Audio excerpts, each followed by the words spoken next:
જય Mataji students, welcome to our YouTube channel Dhyan commerce, the key of success. જય માતાજી વિદ્યાર્થીઓ મિત્રો, આજે આપણે હવે અગત્યના 3 દાખલા જોવાના છીએ, જેની અંદર આપણે આમદની અને ખર્ચના વિધેયનો ઉપયોગ કરીશું.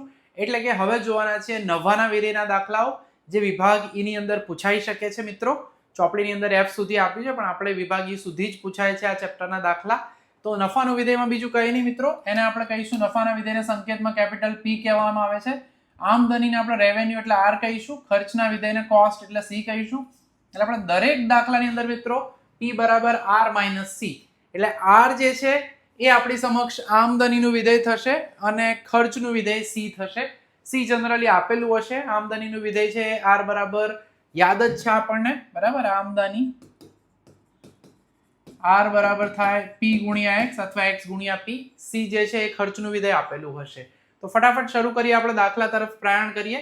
વિભાગ જે છે એની અંદર આપણને દાખલા નંબર 11 આપેલો છે, જેની અંદર સીધું જ વિધેય આપેલું છે આપણને. આને જ હું સીધું કેપિટલ P કહી દઈશ, એટલે કે આપણું નફાનું વિધેય. નફો એટલે પ્રોફિટ કહેવાય, એટલે અંગ્રેજી શબ્દ પ્રયોગ પરથી સંકેતો આપણે લીધેલા છે. પ્રક્રિયા એકદમ સરળ છે. પ્રશ્ન છે કયા ઉત્પાદને તેનો નફો મહત્તમ થશે અને મહત્તમ નફો શોધો. આગળ આપણે મહત્તમ આમદની વાળા દાખલા જોયેલા છે, એ જ પ્રકારની પ્રક્રિયા આમાં પણ થશે. માત્ર એક નફાની જ વાત છે આની અંદર, એટલે હંમેશા નફો મહત્તમ જ થતો હોય. એટલે એક પ્રક્રિયા થશે, એટલે x ની એક જ કિંમત મળશે, બે સ્થિર બિંદુઓ નહીં મળે. પહેલું સ્ટેપ અહીંયા પણ એનું એ જ છે, dp/dx 40, x નું વિકલન 1, અચળાંક હોય તો એનું વિકલન 0 થાય છે. હવે એ તમને ખ્યાલ આવી જ ગયો હશે ચેપ્ટરની અંદર. x² નું વિકલન 2x. ટૂંકમાં x વાળા વિધેય હોય તો અચળાંકને આપણે એમને એમ રાખીએ છીએ, એકલો અચળાંક હોય તો એનું વિકલન જે છે એ એક્ઝેક્ટલી શું થશે? 0. એ તો આપણને હવે ખબર પડી જ ગઈ છે. dp/dx બરાબર થશે 40 ઓછા 0.2x. હવે આપણને ખબર છે સ્થિર બિંદુઓ માટે પ્રક્રિયા મિત્રો એની એ જ છે. છેલ્લા 3 સેશનની અંદર આપણે આ જ પ્રક્રિયા જોઈ છે. જે પણ વિકલન કરો એને 0 સાથે સરખાઈ દેવાના, અને ત્યારબાદ આપણને x ની કિંમત મળે છે, એટલે કે 40 બરાબર 0.2x. એટલે x જોઈતો હોય તો આપણે 0.2 ને ભાગી નાખીશું, એટલે 40 ભાગ્યા 0.2 થશે, બરાબર. એટલે જ્યારે પણ આપણે ભાગાકાર કરીએ તો આ x ની કિંમત આપણને મળશે 200. એટલે 200 એકમો આપણે કહી શકીએ. x એટલે એકમની સંખ્યા જ છે અહીંયા. હવે આપણે આગળની પ્રક્રિયામાં સાબિત કરવાનું હોય કે વિધેય મહત્તમ છે, તો એના માટે આપણે આનું બીજી કક્ષાનું વિકલન કરીશું, d²p/dx². અને જનરલી આમદની અને નફાની અંદર સીધું જ લેસ ધેન 0 મળી જાય, ઋણ મળી જતું હોય છે. 40 છે અચળાંક, એનું વિકલન 0 થશે, માઇનસ 0.2, x નું વિકલન 1 થશે, એટલે કે આનો જવાબ માઇનસ 0.2 થશે. કિંતુ પરંતુ આપણને ખબર છે ખાલી આપણા ફોર્માલિટી કરવાની, x બરાબર જે કિંમત છે મુકતા એવું બતાવવું પડે છે. બાકી એ ઋણ છે જ ઓલરેડી, આપણને ખબર છે, બરાબર. બરાબર માઇનસ 0.2 લેસ ધેન 0. જો તમને શબ્દોમાં લખવું હોય તો ઋણ લખી શકો છો. માટે નફો જે છે એ x બરાબર 200 આગળ મહત્તમ છે.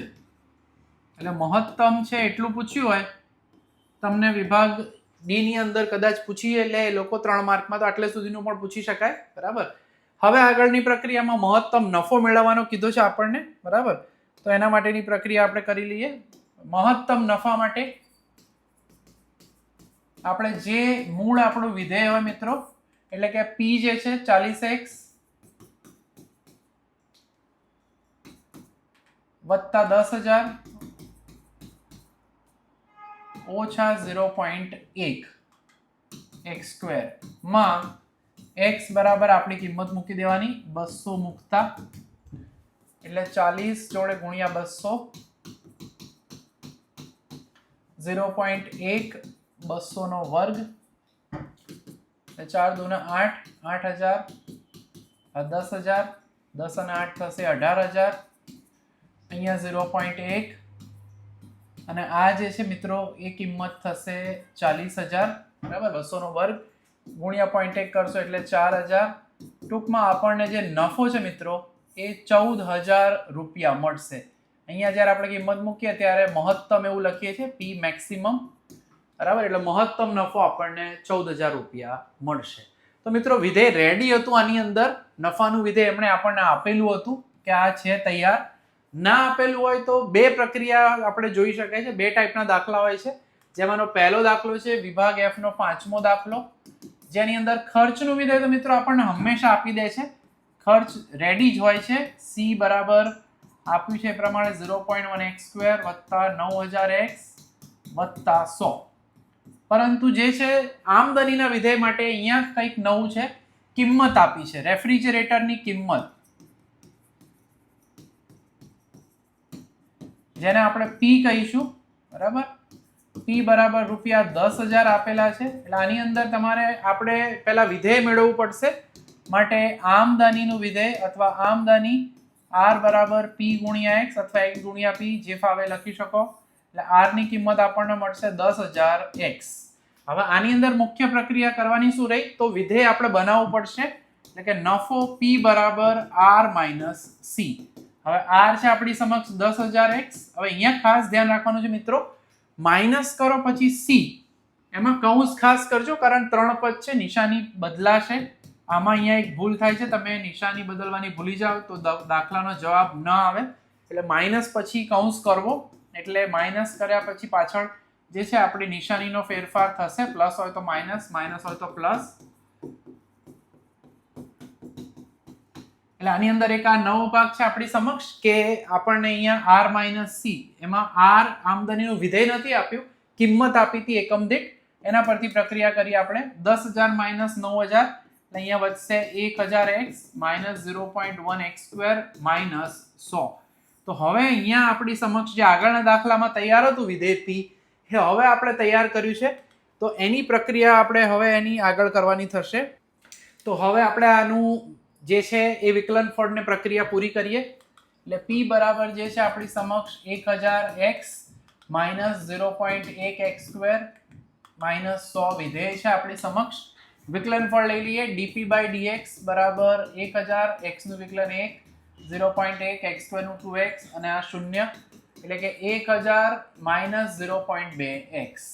પ્રક્રિયા મિત્રો એની એ જ છે આપણી સમક્ષ અહીંયા, કે હવે સ્થિર બિંદુઓ માટે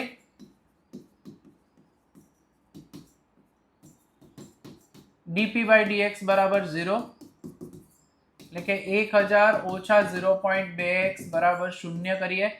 એટલે x ની કિંમત આપણને મળશે, ભાગાકાર કરીએ 1000 ભાગ્યા 0.2, એટલે x ની કિંમત આપણને મળશે 5 દુને 10, 5000 એકમો.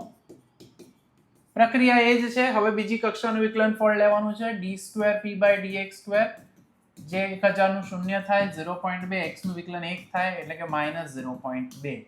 x બરાબર આ ફોર્માલિટી જ કરવાની છે, 5000 મૂકતા, તો d²p/dx² માઇનસ 0.2 લેસ ધેન 0, ખાલી સંકેત બતાવો અથવા શબ્દ લખી શકો છો. પ્રશ્નમાં મિત્રો એવું પૂછ્યું છે કેટલા રેફ્રિજરેટર બનાવવાથી મહત્તમ નફો થાય. મહત્તમ નફો પણ મેળવો. આગળના દાખલાની અંદર મહત્તમ નફો શોધવાનો કીધો હતો, આમાં માત્ર સાબિત કરવાનું છે. માટે આપણે કહી શકાય 5000 રેફ્રિજરેટર બનાવવાથી મહત્તમ નફો થાય. ખાલી આટલો જવાબ લખવાનો છે. તો આ બીજી કક્ષાનો દાખલો હતો મિત્રો. ત્રીજાની અંદર હવે આપણે જોવું છે એવો દાખલો જેની અંદર બંને વિધેય રેડી જ છે. પ્રક્રિયા આપણે કરવી પડશે. આમાં માંગનું વિધેય સ્મોલ p આપેલું છે. ખર્ચ C બરાબર 200x વત્તા 15x² છે. આમદનીનું વિધેય આપણે શોધીશું. આમદની એટલે R બરાબર P ગુણ્યા x. આ સ્મોલ p છે, ધ્યાન રાખજો, કેપિટલ ના સમજતા. 1200 ઓછા 10x, એની જોડે x ગુણીશું એટલે R તૈયાર થશે, એટલે કે 1200x ઓછા 10x².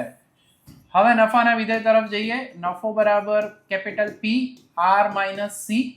પ્રક્રિયા એની જ કરવાની છે, ખાલી આમાં વિધેય બનાવવાની પ્રક્રિયા છે મિત્રો.